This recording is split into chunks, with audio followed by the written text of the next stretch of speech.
que recibió, recordemos, pues una suma más después de las protestas de los estudiantes. 2,5 billones más al presupuesto inicial. Y corresponde a educación a 41,4 billones de pesos, seguido por el sector de defensa con 33,5 billones de pesos y en el tercer lugar tenemos salud con 32,3 billones de pesos. Insistamos en que faltan 14 billones, es lo que se ha dicho, que hay que buscar vía ley de financiamiento, que es la propuesta que tiene el gobierno nacional, que ya detallaremos cómo se hará. Muy bien. Son 14 billones de pesos entonces los faltantes, ya Felipe como lo ha dicho, ley de financiamiento, que es lo que definirá el Congreso de la República para mirar cuáles son esas medidas que tenemos los colombianos para recuperar este faltante. Detallemos un poco más este presupuesto general para el año 2019, los componentes y cómo quedan ahí los proyectos del departamento de Antioquia. Vamos, Paula, a la mesa. Además, ya está por aquí con nosotros el senador Juan Felipe Lemos. Senador, bienvenido, buenos días, ¿cómo está? Gracias por acompañarnos. En términos generales, senador, luego del trabajo de aprobación que se hizo el pasado miércoles para usted y en representación usted, digámoslo así, de la bancada antioqueña, ¿cómo queda el presupuesto año 2019 en Colombia? Voy a hacer un resumen y unas aclaraciones. Lo primero que debo advertir es que este presupuesto que finalmente terminó siendo aprobado en segundo debate por las plenarias de Cámara y Senado de la República difiere mucho del que inicialmente fue presentado en el mes de julio por el Gobierno Nacional. Básicamente los cambios, dónde se produjeron, dónde se presenta el déficit, y cuál es la importancia de lo que hizo el Gobierno Nacional y de lo que hizo el Congreso de la República. Inicialmente el monto del presupuesto de rentas y recursos de capital, que es el presupuesto de ingresos, más el presupuesto de apropiaciones de gasto, que es el presupuesto en el que se determinan la proyección de gastos para la vigencia siguiente, tuvo un monto de 259 billones de pesos, en ambos escenarios, es decir, había un equilibrio fiscal entre presupuesto de ingresos versus presupuestos de gastos. Cuando analizamos en detalle las cifras, observamos que en ese presupuesto que inicialmente se había presentado, los programas sociales del gobierno, no del gobierno de turno, del Estado, sí, que corresponden a gastos públicos que se enmarcan dentro del marco de inflexibilidad que tiene el presupuesto general de la Nación, que es el más alto de América Latina. El 95% de los gastos incorporados en el presupuesto general de la Nación obedecen a leyes previas que los determinan, es decir, el Congreso tiene una movilidad única y exclusivamente del 5%. Encontramos que esos programas como Familias en Acción, como Becas Crédito ICETEX, como Serpilo Paga, como subsidios en materia de servicios públicos para estratos 1, 2 y 3, en materia de energía, en materia de gas, los programas de adulto mayor, estaban todos desfinanciados. Lo que le tocó hacer a este Congreso y al Gobierno fue analizar cómo para cumplir lo que dispone el artículo 350 de la Constitución Política, que establece que el gasto público social no puede reducirse con respecto de una vigencia a la otra, y el principio de universalidad en materia presupuestal, que establece que el Gobierno y el Congreso tienen el deber y la obligación de incorporar en el presupuesto general de la Nación todos los gastos que se vayan a realizar en la respectiva vigencia.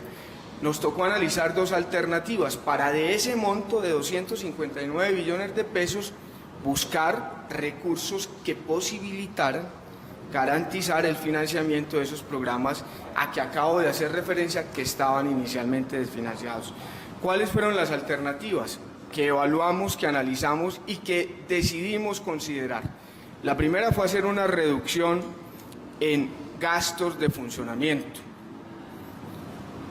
Redujimos cerca de 1.2 billones de pesos asociados al rubro adquisición de bienes y servicios en funcionamiento. Si ustedes analizan con detalle los 160 billones de pesos a los que se refería Paula como gastos de funcionamiento, podrán observar que el presupuesto de adquisición de bienes y servicios para el año 2018 fue de alrededor de 9.02 billones de pesos. y cuando lo comparamos con el que quedó aprobado para la vigencia siguiente, redujimos eso a cerca de 8.3 ¿Y eso cómo billones de afecta, pesos. senador, el funcionamiento del Estado y la prestación de los servicios del Estado? Desde luego no la afecta, porque hay una reducción del 10% en aquellos temas que hoy no son prioritarios en materia de gasto.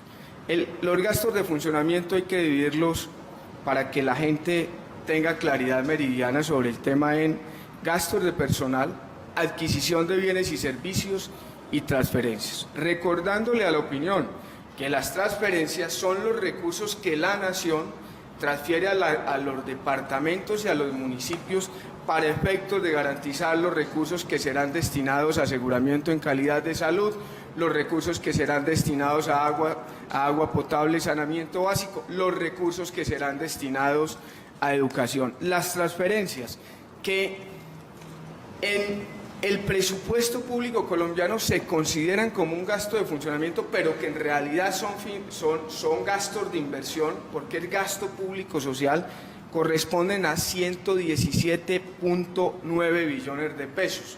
Es decir, sí crece funcionamiento, pero no crece por gastos de personal ni por adquisición de bienes y servicios. Crece porque se destinaron 4.2 billones de pesos más a aseguramiento de calidad, y es para recursos frescos adicionales para mejorar el sistema general de seguridad social y salud en el país. Y mire la cifra, en aseguramiento en el año 2018 se asignaron 14 billones de pesos. Cuando usted revisa el presupuesto aprobado para la vigencia de 2019, pasa de 14 billones de pesos a 19.9 billones de pesos. En el presupuesto general, la adición que tiene mayor peso porcentual es la que se realiza a aseguramiento de calidad, que obedece al 40%. Senador. Pero déjeme continuar, para terminar el resumen. Luego sigue servicio de deuda. El servicio de deuda inicialmente estaba por el orden de los 66 billones de pesos. Tenía un crecimiento del 39% versus la deuda que pagamos en el año 2018. ¿Qué definió el Congreso? Revisar servicio de deuda, recortarle a servicio de deuda, aplazando deuda de corto plazo en el largo plazo, para sacar de ahí los 14 billones de pesos que se requerían para efectos de garantizar la financiación de los programas sociales que ahorita advertí. ¿Y dónde se da el déficit, Felipe? El déficit se presenta cuando uno le saca plata que tenía destinada inicialmente para pagar deuda, para financiar gastos nuevos que no estaban inicialmente considerados en el presupuesto. Eso necesariamente implica hacer dos operaciones. La primera, reducir el presupuesto de ingresos. Entonces bajamos recursos de capital en el presupuesto de ingresos, que estaban por el orden de los 85 billones de pesos a 71 billones de pesos, y en el presupuesto de gastos redujimos el servicio de deuda de 66 billones de pesos a 51 billones de pesos para destinar esos recursos de inversión, que pasa de 39 billones a 46 billones de pesos, es decir, un aumento porcentual del 20% con respecto a la vigencia Déjeme, de senador, 2018. hacerle una invitación, porque este es un asunto muy técnico y las cifras difícilmente los televidentes las van a coger. Vamos a puntualizar asuntos para que nos rinda el tiempo, además porque solo tenemos hasta las 7 de la mañana. La oposición claramente dice, los programas sociales y la paz quedaron desfinanciados en el presupuesto. ¿Tienen o no tienen razón? Piketty habla del populismo fiscal. Dice que los gobiernos debieran garantizar un equilibrio entre el gasto público social y los ingresos nacionales, pero que eso es más fácil plantearlo desde la oposición que hacerlo desde el gobierno. Colombia es uno de los países latinoamericanos que ha venido haciendo mayor énfasis en el gasto público social. Hoy estamos por encima del promedio latinoamericano. Aquí se hace un esfuerzo superior en educación. Por primera vez en la historia de este país se destinan 41.3 billones de pesos a educación. Eso corresponde al 4.3% del Producto Interno Bruto de la Nación. Es tal vez la inversión más grande que hace un país latinoamericano en los últimos años. Estamos por encima, por ejemplo, de Chile, que es la economía bandera de América Latina, la más equilibrada. Ellos invierten el 4.2%, nosotros Senador, estamos le haciendo replico. el 4.3%. Le replico. A usted que le gustan los debates en el Congreso, está muy bien. Y es un buen referente medirse a nivel internacional. La pregunta es si esos 41 billones son suficientes para las necesidades de la educación colombiana. Por ejemplo, la pública, que los muchachos dicen que no alcanza. O sea, exacto. O sea, Que eso es lo importante. tenemos mirar. un Es que, paro esta semana, Felipe, tenemos otro la otra nunca semana. habrá presupuesto suficiente para resolver todas las necesidades que tienen los diferentes sectores sociales O sea, del ese país. es el titular. La universidad pública, si ustedes analizan en detalle, es que por eso es bueno las cifras, porque es que las cifras le dan a uno la posibilidad de hacer un planteamiento serio y responsable. Los críticos dicen que es que la universidad, después de que inició la vigencia de la ley 30, 30. en el año 93, habían alrededor de 150.000 estudiantes, poco más, poco menos. Y que esos 150.000 estudiantes recibían 10 millones de pesos por alumno. Así es. Si usted multiplica 10 millones por 150.000 estudiantes, le da 1.7 billones de pesos. Eso lo dicen ahí en la calle, pero cuando uno va a revisar las cifras, a analizar cuál es el ingreso que la nación realmente por concepto de ley 30 le asigna a la universidad pública, se da cuenta que en el año 93 la asignación era solamente de 208.999 millones de pesos. Usted divide eso por esos 150.000 estudiantes y le da 1.300.000 pesos por cabeza. Alguien le está diciendo mentiras a la opinión. La razón, no sé, advertir un problema que efectivamente existe. La universidad hoy pública tiene una dificultad.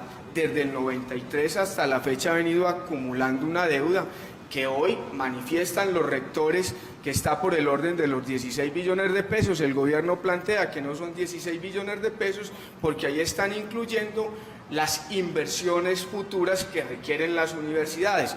Luego nosotros hicimos un esfuerzo significativo.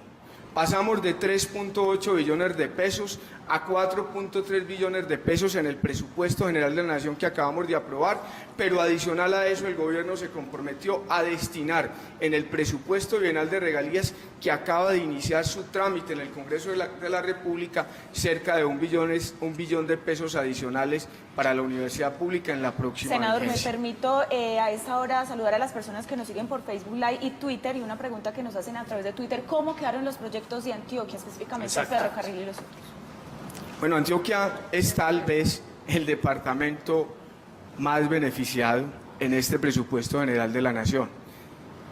Este gobierno, seguramente como consecuencia del apoyo masivo que aquí le brindaron, correspondió en el presupuesto regionalizado a Antioquia ese acompañamiento que le brindaron.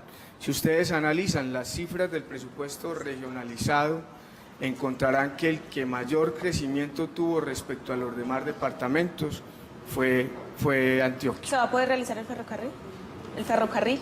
Bueno, el ferrocarril no está considerado dentro del presupuesto para la vigencia siguiente. Recuerden que el primer año de gobierno, el presupuesto que se aprueba es un presupuesto que no incorpora los elementos del plan de desarrollo del próximo gobierno. El plan de desarrollo empezará a debatirse en el primer semestre del año entrante y ahí será donde los congresistas antioqueños, la dirigencia departamental y municipal, al unísono tendremos que exigirle al presidente Duque que honre esos compromisos gruesos con el departamento. ¿Y cuáles son parte de esos compromisos gruesos? Uno de ellos, Ferrocarril de Antioquia. Senador, 2,6 billones de pesos para la implementación de la paz. Estos recursos. Carla, excúseme, pero son las 7 de la mañana y recuerde usted, usted me tiene que ayudar con eso, que tenemos compromiso en Teleantioquia. Senador, gracias. Usted aceptó la invitación de la gerente de Teleantioquia, Claro, Mabel ya López, al voy para desayuno allá. del Club Unión. Pero es que a este tema hay que dedicarle un programa completo, porque Sí, señor, no hablamos de la desagregación de las cifras. Tiene No toda la razón. desmentimos algunos planteamientos que hacen a través del populismo fiscal, que es una nueva modalidad de populismo, decirle a la gente lo que quiere oír y decirles que hay plata para todo, cuando en realidad el presupuesto de Colombia tiene ese problema de inflexibilidad, pero no más grave. Colombia es uno de los países con más bajo nivel de recaudo en el mundo, solo el 14%, por debajo del promedio latinoamericano. Con esos recursos escasamente se alcanza para cumplir las funciones esenciales del Estado, y eso que aquí hicimos un esfuerzo sustancial en materia de educación, porque entendemos que ese es el motor de desarrollo de estas nuevas generaciones. Gracias, senador. Gracias, senador. No le escuché la respuesta. ¿Sí va al Club Unión o no va a ir? Ya voy para allá. Bueno. Que recuerde que ese proyecto de ley 152 de 2018 es lesivo para la televisión pública y necesitamos canales todo el de acompañamiento de la bancada. Ya hemos apoyado Bien, a los vale. canales públicos en el pasado, lo seguiremos así. Gracias, senador Gracias, Juan Felipe Lemos, senador antioqueño. 7 en punto, Teleantioquia en cifras.